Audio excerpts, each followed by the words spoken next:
नमस्कार, मैं पूजा यादव और आप सभी का स्वागत है देश दर्शन पर।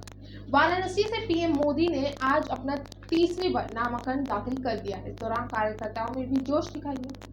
पीएम मोदी ने तीसरी बार वाराणसी से चुनाव लड़ रहे हैं। 2014 में पहली बार वो इस सीट से चुनाव लड़े थे और जीत हासिल की थी। इसके बाद 2019 में भी वाराणसी से जीतकर संसद पहुंचे। इस बार लोकसभा चुनाव में पीएम के सामने इंडिया गठबंधन से अजय राय होंगे। वाराणसी में वोटिंग 1 जून को होनी है और 4 जून को नतीजे घोषित होने हैं। प्रधानमंत्री नरेंद्र मोदी ने मंगलवार यानी कि आज वाराणसी की लोकसभा सीट से अपना नामांकन पत्र दाखिल कर दिया है। पीएम मोदी तीसरी बार इस सीट से चुनाव लड़ रही हैं। उन्होंने 2014 में पहली बार यहां से अपनी किस्मत आजमाई थी और जीत हासिल की। 2019 में भी पीएम मोदी ने यहीं से चुनाव लड़े थे और काशी वासियों ने उन्हें निराश नहीं किया था और लगातार दूसरी बार संसद भेजा।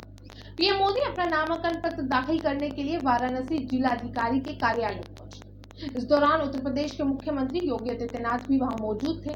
पीएम मोदी ने नामांकन पत्र दाखिल करने से पहले उनका स्वागत करने के लिए एकत्र भीड़ की ओर हाथ हिलाकर उनका अभिवादन स्वीकार किया।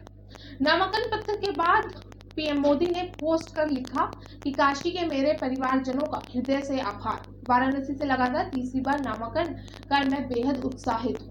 बीते 10 वर्षों में आप सबसे जो अद्भुत स्नेह और आशीर्वाद मिला है, उसने मुझे निरंतर सेवा भाव और पूरे संकल्प के साथ काम करने के लिए प्रेरित किया है। आपके भरपूर समर्थन और सहभागिता से मैं अपने तीसरे टर्म में भी नई ऊर्जा शक्ति के साथ यहाँ के चौतरफा विकास और जनता जनार्दन के कल्याण में जुटा रहूंगा। जय बाबा विश्वनाथ। नामांकन के बाद प्रधानमंत्री नरेंद्र मोदी ने रुद्राक्ष कन्वेंशन सेंटर में बीजेपी कार्यकर्ताओं के समेत बनारस के प्रबुद्ध वर्ग के लोगों को संबोधित करते हुए कहा कि पोलिंग बूथ लोकतंत्र का मंदिर है। मतदान का दिन उत्सव का दिन बनाना चाहिए। 10 बजे के पहले दिया जलाकर, थाली बजाकर, घंटी बजाकर भारत माता की जय बोलते हुए लोगों को मतदान केंद्र तक लाए। कल श्रीनगर का मतदान लोकतंत्र की जीत है। अगर वहां ऐसा हो है तो देश का मतदान भी तो 100% होना चाहिए। हर बूथ पर पहले से 370 वोट ज्यादा होना हमारा लक्ष्य होना चाहिए। इस सबके बाद प्रधानमंत्री कहते हैं कि मेरी जीत जरूरी नहीं है, पर हर बूथ की जीत ही लोकतंत्र की जीत है। इससे पहले उन्होंने सोशल मीडिया के प्लेटफॉर्म एक्स पर भी एक पोस्ट लिखा था, जिसमें उन्होंने कहा था कि काशी के साथ मेरा रिश्ता अनूठा, अभिन्न और अतुलनीय है। मैं कह सकता हूं कि इसे शब्दों में व्यक्त नहीं किया जा सकता।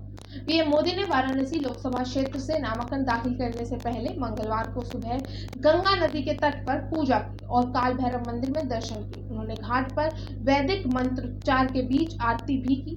वाराणसी में लोकसभा चुनाव के 7वें चरण में यानी कि 1 जून को मतदान होगा। ये है कि पीएम मोदी के 4 प्रस्तावक भी इस दौरान वहां मौजूद थे। अब पीएम मोदी के ये 4 प्रस्तावक थे कौन, वो आपको बताते हैं।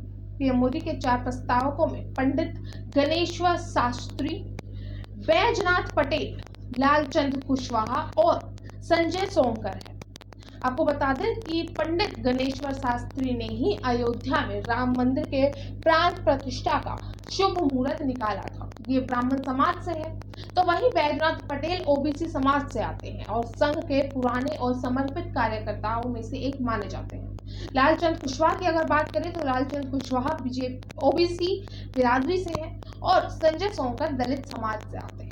तो यानी कि जो 4 प्रस्तावक थे उनमें भी सबको एकजुटता के साथ लेने की पीएम की झलक दिखाई दी। फिलहाल 1 जून को वोटिंग में क्या होता है वो तो 4 जून को नतीजे आने के बाद पता चलेगा और 4 जून को इस देश के सियासत की तस्वीरें साफ हो जाने वाली। तब तक के लिए आप देखते रहिए देश दर्शन। धन्यवाद।